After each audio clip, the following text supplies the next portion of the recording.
বাবা হলো কৃষক। কৃষক বাবা, তার মনে বড় স্বপ্ন তার একটা ছেলেকে লেখাপড়া শিখাবে। তার পিছনে তার হালের গরু হইতে তার সয় সম্পদ যা আছে, ছেলেকে উচ্চ লেখাপড়া শিখানোর জন্য ঢাকা পাঠিয়ে দিল। ঢাকায় লেখাপড়া করতেছে, ছেলে বড় অফিসার হয়ে গেছে। সে শিক্ষিত মেয়ে বিয়ে করছে, বিয়ে করে ছেলে আর বাড়িতে আসে না। সে ঢাকা শহরে থাকে, সে টাকা পয়সা নিয়ে ব্যাংকে লক্ষ লক্ষ টাকা রুজি করে, কিন্তু বাবাকে আর কৃষক বাবা দিয়ে তাকে আর পরিচয় দিচ্ছে না।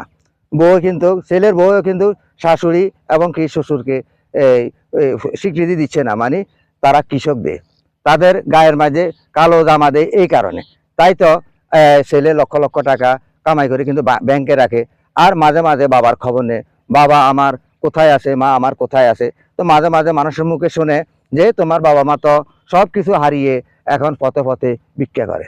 তাই তো একটা গানের মাধ্যমে বলছে, ওরে জিন্দা থাকতে এক মুঠো ভাত, ওরে জিন্দা থাকতে এক মুঠো ভাত দিলি না মা বাবা রে, মইরা গেলে খাওয়াও তুমি পাড়ার লোক ডেকে, মইরা গেলে খাওয়াও তুমি পাড়ার লোক ডেকে। কারণ জিন্দা থাকতে মা বাবার টাকা পয়সা দেয় নাই।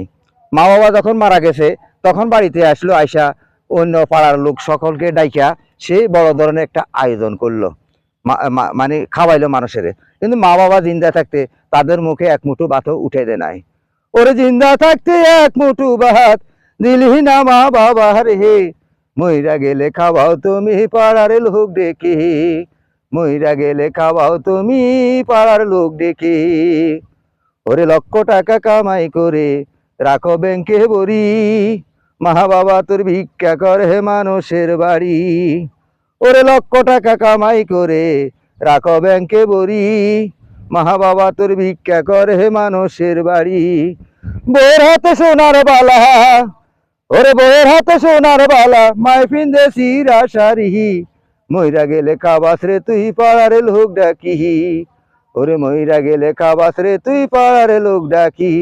ওরে জিন্দা থাকতে এক মুঠো ভাত, ওরে জিন্দা থাকতে এক মুঠো ভাত দিলি না মা বাবা রে, মইরা গেলে খাওয়াও তুমি পাড়ার লোক ডেকে, মইরা গেলে খাওয়াও তুমি পাড়ার লোক ডেকে।